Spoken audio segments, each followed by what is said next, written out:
something we touched yesterday in practice, is establishing a defensive-minded, physical tone, and just dig in and multiple efforts, activity, being ready. Transition D is key versus this team. Pick and roll defense is key.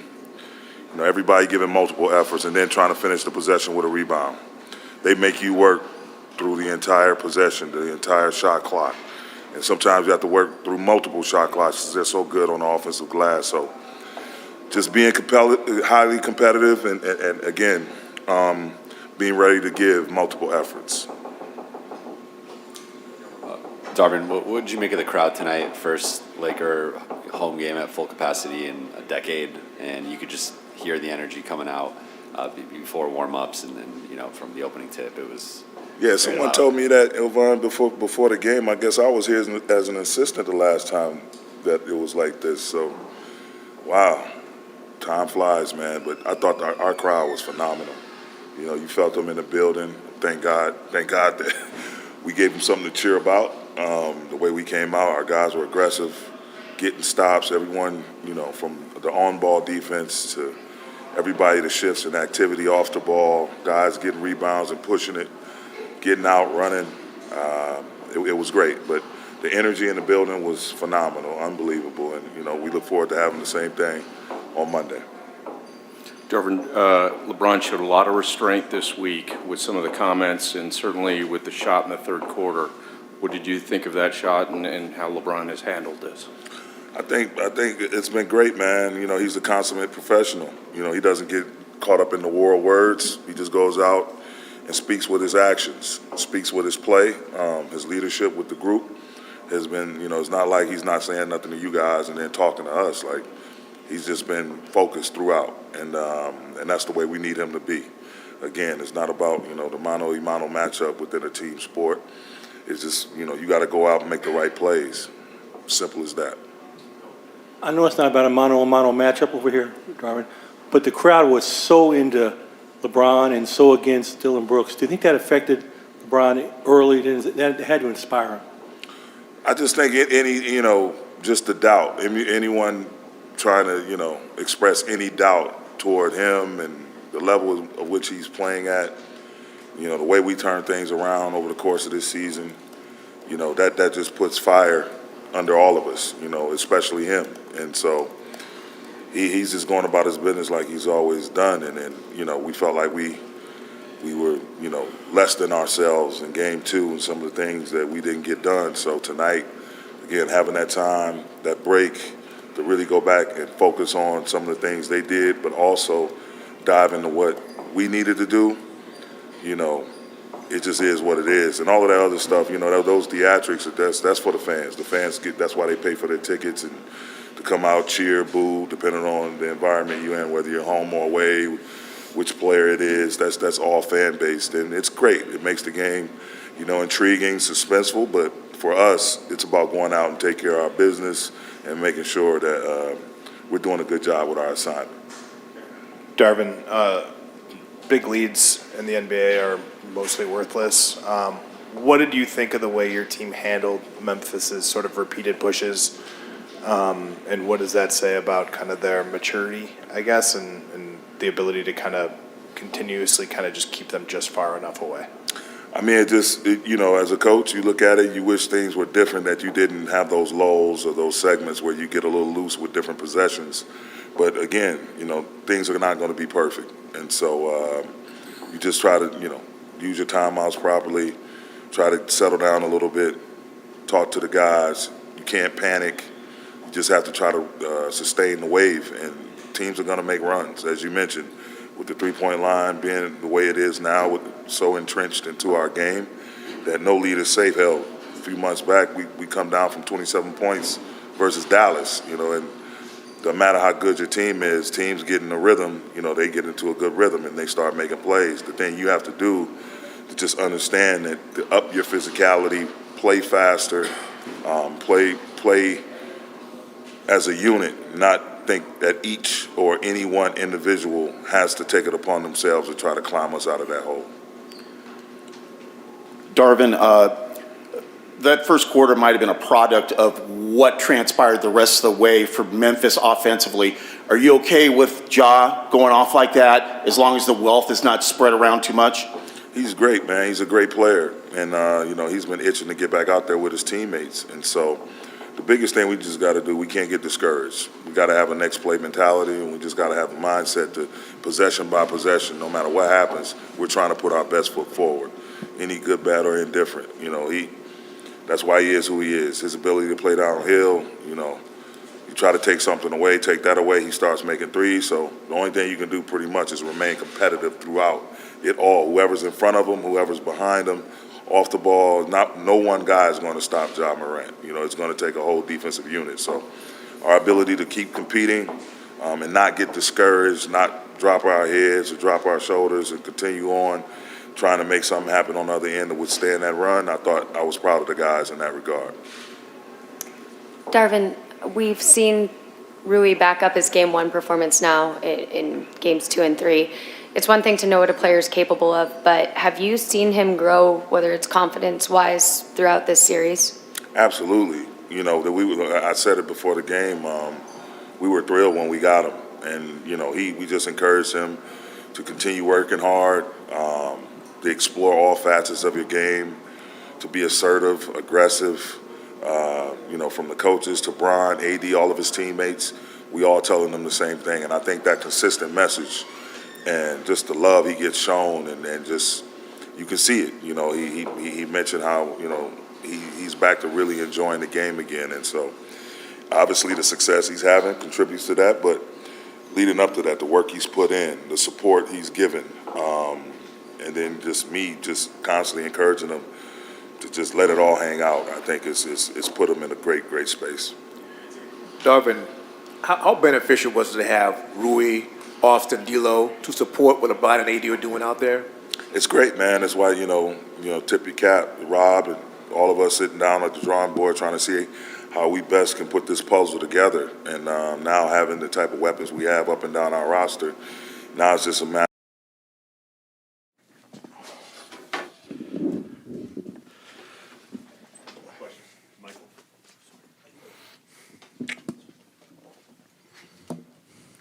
Taylor, just what was your takeaway of how the first quarter unfolded? Yeah, pretty bad.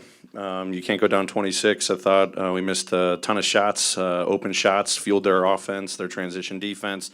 They came out and played great. We didn't play great in that first quarter, so can't dig yourself that kind of hole. Love the fight that our guys showed for quarters 2, 3, and 4, but being down 26 makes it extremely tough, especially in the playoffs. Taylor, what did you think about the play that got Dillon Brooks ejected, and how concerned are you, given his history and what we've seen the league do recently, about potentially his availability Monday night? Yeah, officials made a call. We spent a good deal of time yesterday talking about having to back up, talk or whatever the case. Do you think your guys, I don't want to say did they back it up, but did the moment get too big for some of them tonight? Yeah, we had a lot of guys struggle tonight. As I said, first quarter, I thought we were playing hard. Our offense significantly impacted our defensive ability, but the way our guys fought for quarters 2, 3, and 4 showed a lot of great resiliency. We got to learn to get better from this. Adversity is going to get the best out of us.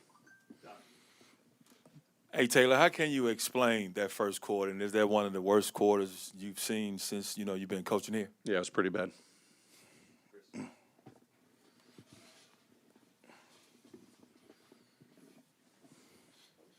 Taylor, all 3 series over the past 2 years, the first game on the road, the team has gotten down deep. Obviously, came back and won the game against Minnesota. But is that pattern suggestive of anything in terms of the youth of the team, in terms of dealing with the road environment for the first time in a series? We got to learn from this. Definitely, 2 years in a row for sure where we go down big. We figured it out in Minnesota in Game 3. Obviously, we fought and we tried to give ourselves a chance, but we dug ourselves too big of a hole. Hopefully, our guys are learning from this. There's no excuses. When you come in here on the road, we know we were walking into. We just got to play better. That's what it came down to. I thought we executed our coverages well defensively, but when you're missing shots and we had turnovers and they're just thriving in transition, and you're missing at that rate, I think we shot 12% or something like that in their first first quarter that puts you behind the 8 ball. So I hope the moment wasn't too big for us. Hopefully our guys respond in Game 4. You got to win on the road to win in the playoffs. Taylor, Ja seemed to come up limp there at the end on his last bucket. Any sort of update on how he's feeling, and then just general thoughts on how he played in this coming back? Yeah, just cramp. I think he just kind of landed funny. Just got a little cramping in his calf. He was feeling fine after the game, so no worries there. I thought he was great. He was aggressive, like the rest of the team. I think he struggled in the first quarter. I think he hit a bucket right before I subbed him out, and then obviously he got going as the game went on. I mean, 45 points, being aggressive, getting downhill. Obviously the way he shot the ball, he shot it without any hesitation, got to the free throw line, still had, I think, 12, 13 assists. The way he was moving the ball, and he was playing just with force and speed on the offensive side. I thought he was really good in that department. Go back and watch the film and see how we all got to collectively get better, both sides of the floor, though.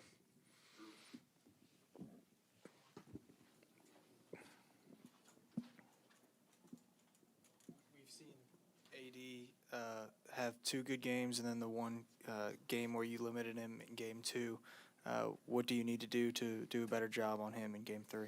Just better awareness. I mean, I thought he hurt us in transition, some dump offs there. I think pick and rolls earlier. We made some adjustments as the game went on and did a better job controlling, Russell and him and Reeves. They were really hurting us in the first half with their double-sided pick and roll, and I thought he really thrived on that. Obviously, we made him take some tough shots in the post, when we didn't, as I said, the last 2 games, when we don't execute our coverage on him one-on-one, and we have missteps there, then he makes us pay. So I thought I was kind of losing sight of him in a couple of different situations, but obviously he played well tonight in Game 3. Any others?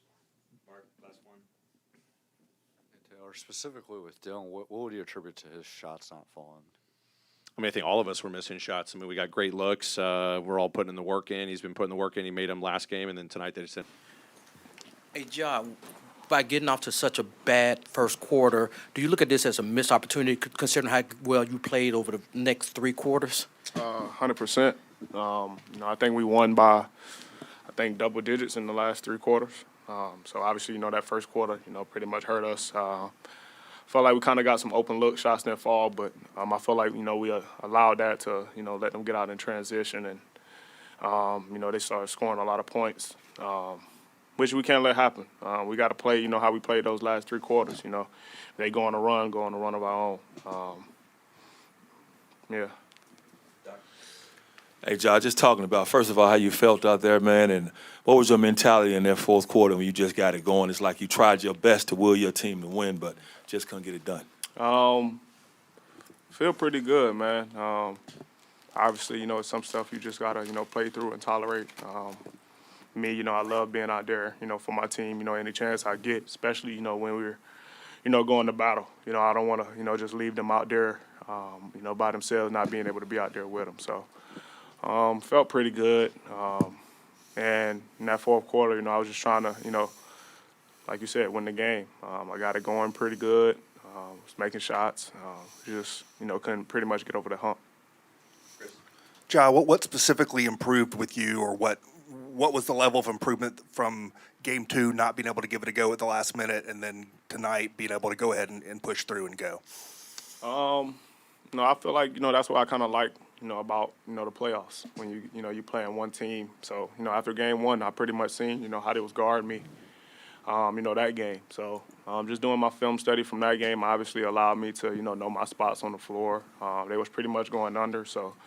Me knocking down the 3 ball allowed me to, pretty much get downhill. So. I meant with the rest, the decision not to play Game 2 and then the decision to play tonight, what improved with you physically to let you to move forward and play? I felt like pain would be the answer to that. I was going to ask you, what was this process like for you?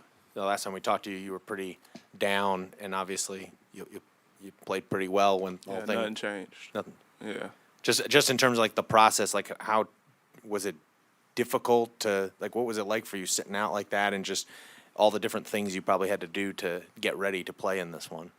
Like I said in the question earlier, it's tough, not to be able to be out there. So obviously, that played a part. I was trying. It's not like I just, decided to on my own. I actually tried to come back, at the end of Game 1. Obviously, couldn't move it. So, that was cut off, and then, all the way up to game 2, just trying to, do things to see if I can go out there, which, I pretty much couldn't. So having, from game 1 to the night, those days, allowed me to recover enough to, be able to go out and play tonight. Also, credit to our staff with, the treatment process we went through to, be able to come out. First of all, how much confidence did you gain over the course of this game in playing through whatever your, sort of the limitations were? I never lacked the confidence. Once it was a go, I'm always confident. So. Hey, Ja. What did you think of the Dillon play? And then also with what happened this week with Draymond, a similar set of circumstances, are you concerned that he'll be suspended for Game 4?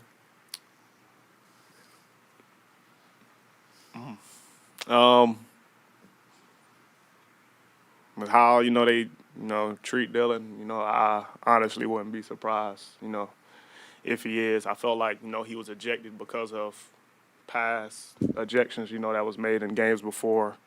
If you look at the play, he was actually, reaching for the ball on the crossover. LeBron just went behind the back. Obviously, he got hit somewhere, it's tough for a man. But flagrant one, okay. But ejection, I don't agree with it at all. But it's pretty much, out of my hands. Hopefully, we have him for Game 4, Do you have to pick him up at all? Is he in good spirits, Dillon, that is? And I guess, what's the message now going to Game 4? I don't feel like you ever have to pick Dillon up. His mindset, he's a, big-time competitor. Always, give his all. I feel like, people misjudge him by, how he, talk. How I was raised, I feel like, everybody, put their shoes on the same way you do. And my pops always told me, there's no friends inside those, 4 lines. So always, bet on yourself and, have that confidence. And he doesn't lack any confidence at all, and you can see that. And, people, try to bash him. He get booed, pretty much everywhere we go. But, that's just that mentality he has. It's not that, he lack respect, for anybody. People don't hear what, things he say on the court. If, somebody scores, sometimes he be like, oh, yeah, good bucket. But all they hear is, what he say here. So, yeah, I don't feel like, we got to pick him up at all. But, hopefully we have him for, Game 4. Obviously, with what Dillon had to say after the last game, that the fans were waiting on him. Do you think that the booing, kind of the venom, had any impact on him at all today? Nah, not at all. He was getting booed all season, so I don't think that bothered him at all. He actually, embraces that and loves that. It gives him, fuel pretty much. It boosts him up. He go out and play harder, and that's just, Dillon. Like I said, he's a big-time competitor. And, somebody, a lot of these teams, as much as they don't like him, they would love to have him on his team with, the energy he brings and, what he brings to the table and what he embraces. So. Ja, just with the hand, at what point did you feel like I can play in Game 3? And just from now, I'm sure the recovery is still going on there. Just how close are you to being, I guess, as close to 100% as you can be with that hand? A little bit after shoot around. I went through some little processes to, test it out. Obviously in shoot around, I got a couple shots up, tried catching the ball, dribbled a little bit, still hesitant, around that time. And then, after a while, with that process, I went through, I started, gaining a little more, confidence that I could play. And then I know once, I'm out there, my adrenaline, gets going. So that takes some of the pain away. So, yeah. And then me being 100%, I don't know, bro. from your performance, it didn't seem like the glove or the padding was bothering you, but did you feel like that limited you any at all, or are you going to stick with that more than you did the mask? I feel like the limiting part was in the stat sheet. I don't think it was a problem. I went through a lot of, different ways to, protect my hand, and, that was the one I liked the best. So until my hand stopped hurting, it's pretty much that.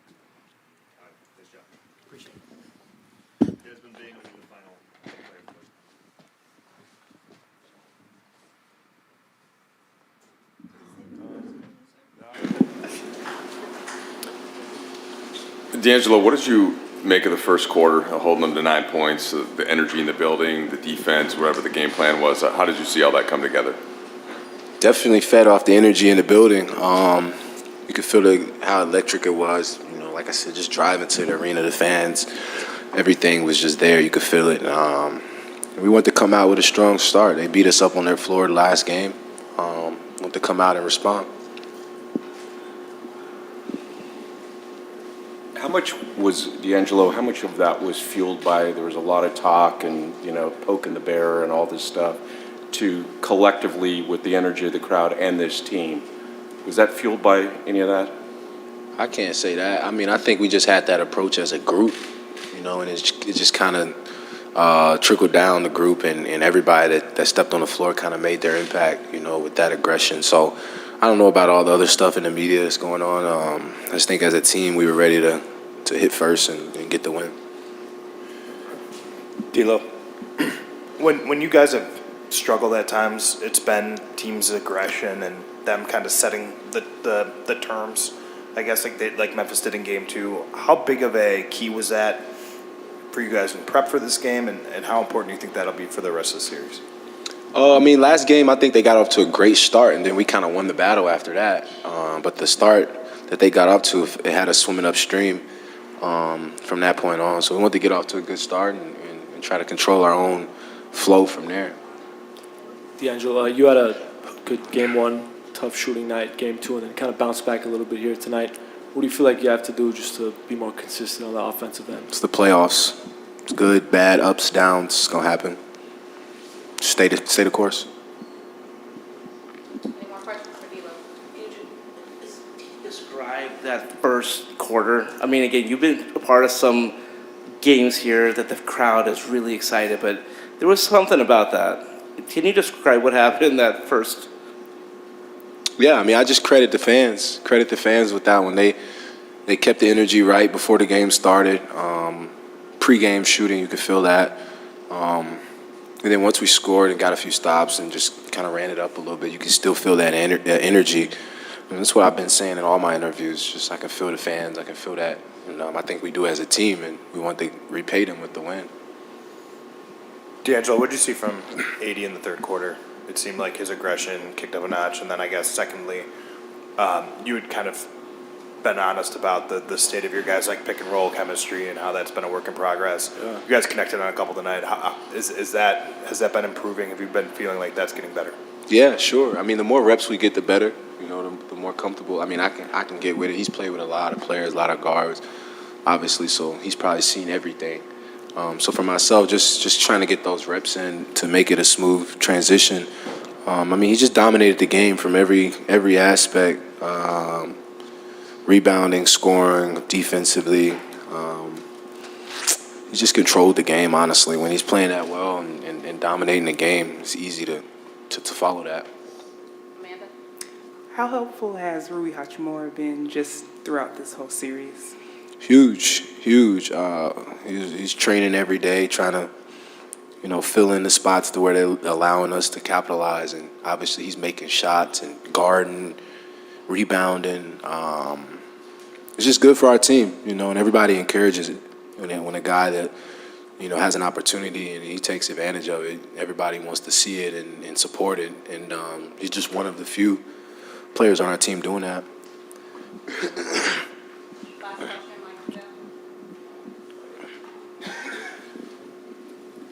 Hey, D'Angelo, as a team, only 7 for 28 from three. Just wondered, you only played the last year, had 2 days off between games. Now it's about to be every other. Do you think that rhythm could come collectively as you kind of go forward in the series with the looks that you're getting? Sure. I mean, it's hard to speak on that. It's hard to kind of predict it or whatnot, but obviously that's the rhythm that we played in throughout the season. You know, you play on, you play off, one day off, just an up and down grind. So to have that many days off and, you know, and be able to rest and do things, that's just not really what happens throughout the NBA season. So I think that falls more in our favor, you know. Thanks. Yep, cool. Go 5, Coco 5.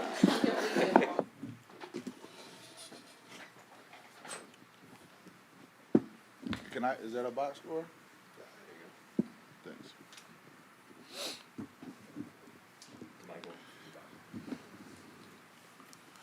Des, just your thoughts on what happened with Dylan there, you know, the contact. Did you think it warranted, you know, what was called and just his status going forward? We saw the league, you know, basically say Draymond was given, you know, the 1-game suspension because of history, you know, last season. Dylan Brooks got the 1-game suspension. I mean, is there any concern on that end? You know, I haven't had a chance to see the play yet, but you know, from what I could see, it looked like it was incidental contact. You know, Dylan's a physical defender. You know, and it almost looked like, well, from live action, that LeBron had made a crossover move and Dylan took a stab at the ball and, you know, accidentally caught him, you know, in the wrong position. And his spirits are high. He was remorseful. You know, he's competing. He's into the game. I didn't think it was anything malicious. You know, James Harden did something similar and didn't get any type of suspension or anything like that. So I think that DB should be able to play next game for sure. Des, I'm pretty sure you're glad how y'all finished the game. But what was going on in that first quarter, man? You all just couldn't hit shots and just seemed like y'all just couldn't get anything going. What was going on? Yeah, I mean, you know, it's basketball. You know, I felt like we were getting good looks. You know, we had some uncharacteristic turnovers. I had 2 of them. You know, I mean, but you just trust it. You know, we put the work in, and you know, we struggled in that first quarter, but you know, once we were able to get some stops and get out and run, you know, things opened up pretty well for us. Hey, Des, in the first half, you and Jaren only played 9 and 10 minutes respectively.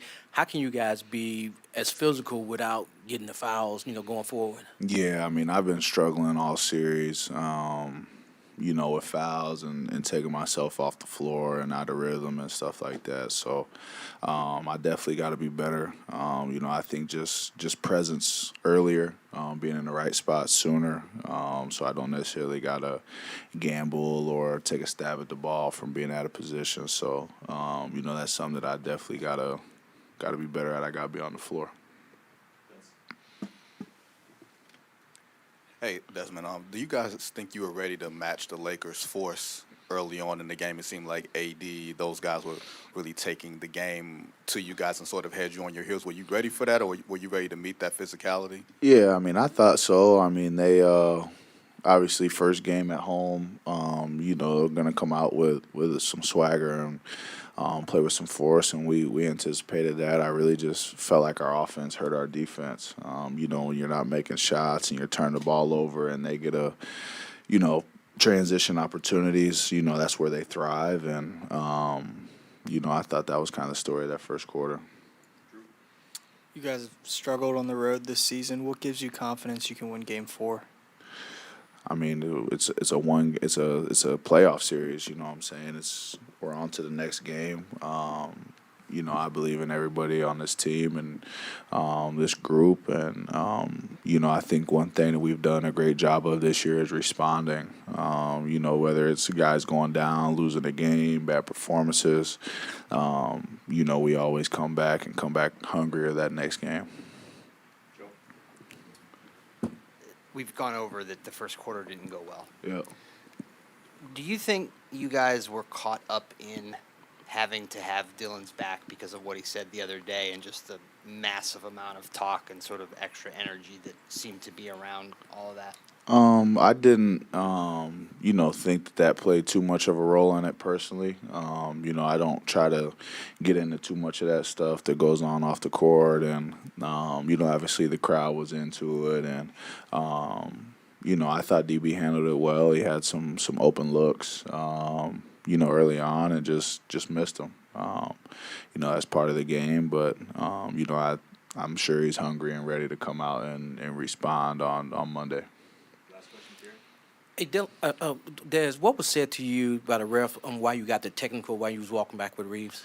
It was something me and Reeves were talking, and then D'Lo started chirping, and I said something back to him, and they always catch a second guy. I can't say that over there. Yeah, I need to keep that money in my pockets. Man.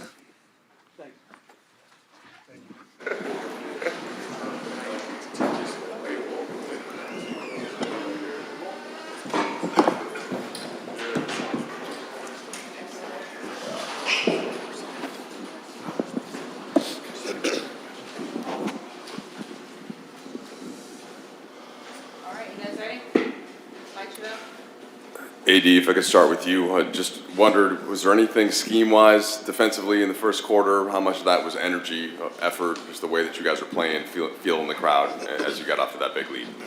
Yeah, it was all energy. We came out with a sense of urgency.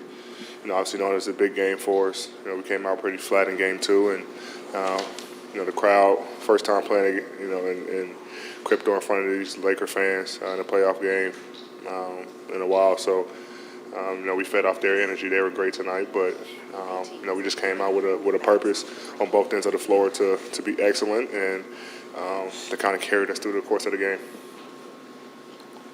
Dave? LeBron, after asked you the other day about Brooks' comments, you said the game's won in between 4 lines. Just wondered what type of statement you felt like you made with your game tonight. I didn't make me? What type of statement I made? No, I've been doing this too long. I'm making no statements. We had an opportunity to come home and play well on our home floor, and we did that. So no statement was made. We just wanted to play well, and we got to win, and we want to try to do that in game 4 as well. But I don't need to make statements. To follow up, LeBron, the crowd, you mentioned after game 2 you were looking forward to playing your first game here in a full capacity playoff game. What did you make of the energy and just kind of the boost they gave you throughout? Oh, it was amazing. It was amazing. You could tell they've been, looking forward to this, and we have as well. And the energy they gave us, we just try to reciprocate that by playing the game at a high level and get a win for them. And we was able to do that for our home fans tonight. Joe? Hey, LeBron.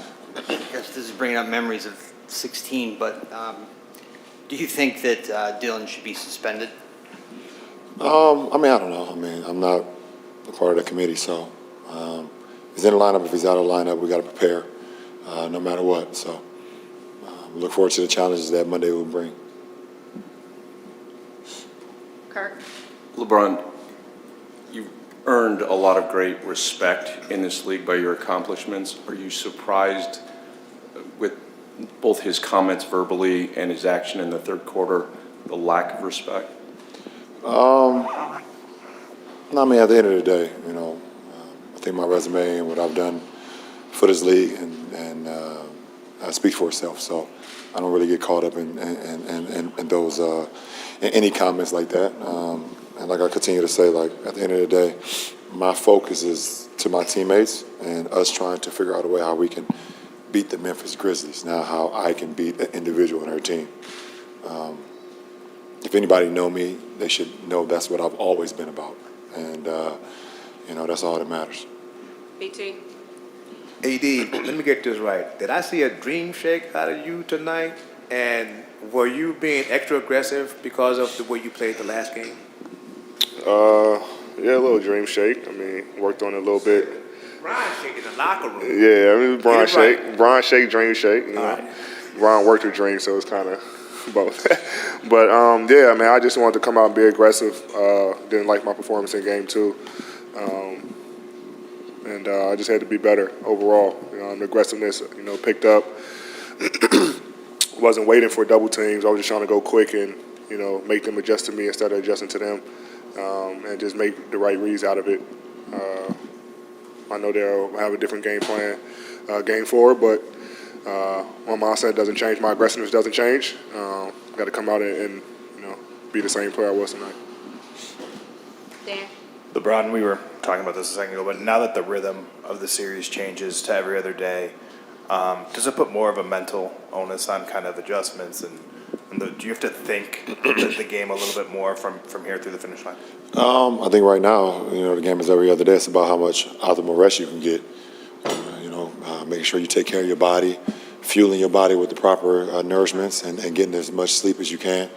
Also, not falling out of rhythm. But every other day you should. That's the most important. I know for me, for sure. Just figure out how we can, refill your cup is what Coach Ham always said. Refill your cup so we're ready to go on Monday with the same energy and effort that we had tonight. Hey LeBron, pregame cameras caught you talking to Dylan. You haven't really talked much about his comments publicly, but in that moment, did you kind of address them privately, just between the two of you? No, it wasn't private because everybody caught it. Everybody saw it. So there's nothing private about it. It's very, very public. I like it that way. Hey, Bron. Not too many players come at you the way, Dylan publicly said that about you. So I'm wondering, how did your teammates respond to that? Do you think that had anything to do with how fired up you guys came out tonight? Like in practice, was that a talk? Was that like bulletin board material? Did it have anything to do with the way you guys came out tonight? No, no. I don't. They know what they have to do. I know what I have to do. But this is not my first rodeo. I've had this throughout my career with certain individuals. It's easy. It's literally easy if you want to. We won tonight. Let me not start. I don't want to start this. It's a lot to. Let me just. We won. You had a hell of a game, my boy. Yes, you had a hell of a game. I'm not going to do this. So do we have any more basketball questions, not trash talk questions? Nikki K? Basketball-wise, Ja Morant had 22 straight points in the fourth quarter. What are you guys going to do to make sure he doesn't do that again in Game 4? You heard the same? That boy is good. I mean, he's good. I mean, he's so good at attacking the rim that you want to try to keep bodies in front of him, make him try to live on the perimeter. Well, tonight he made 6 threes. So once a guy gets going from the outside, then he can do whatever he wants offensively. So our mindset, if they were going to score, we got to continue to score. We got to continue to put pressure on their defense. But when great players get it going, there's nothing that you can do. You can run off 20, you can run off 30, you can run off, 29 out of 30. You can't stop it. Last two. Can you both touch on that first quarter? There's something about this place during the playoffs. Yes, it was, you guys played in front of crowds before, but Crypto's, previously Staples, when it's packed. Tell me what that was like. It was fun, man. Like I said, the crowd definitely got us going. We came out with a mindset of, pace, energy, scored 4 straight, and then, the crowd started getting really loud. They was missing shots, and every miss, we were just getting out running. Fast break after fast break, taking the right shots, playing together, just having fun. Everybody was, obviously animated, pumping the crowd up more, and we just fed off the energy of the crowd. Like I said, they've been waiting for a long time to be in this situation. We've been waiting for a long time to have them in this situation, and we're going to need them again on Monday. Last question, Mike. Yeah, LeBron, just in some of the minutes when AD's sitting defensively, you guys have been a little smaller in this series compared to some of the rotations in the regular season. Just wondering what you've seen on that end and where you guys want to try to get to. Well, obviously he's our anchor to our defense. If anything breaks down, a dribble drive happens, and AD's on the floor, we have so much confidence that he can either block the shot or change the shot or be able to protect us on that third line. Obviously, when he comes out, and we've been going with myself and Rui, at the 4 or 5, then we got to be more solid at the point of attack, so we don't allow people to get into the crackers or our defense, because there's not much rim protection. It makes us a little faster. But like you said, I mean, a team like Memphis who attacks the paint a lot. The best thing we have to do is keep guys in front of us. When the shot go up, then we got to rebound. And I think we've done that, a pretty good job of that. I mean, obviously tonight, they shot 39 threes, which is a lot for a Memphis Grizzlies team. And, a lot of those was long rebounds. They did have 18 offensive rebounds. We got to do a better job of not allowing that, because that's where they feed off. They feed off points off transition and also offensive rebounds. So when AD's down on the floor and he's not giving us 17 rebounds or whatever the case may be, we got to collectively be even more tuned in.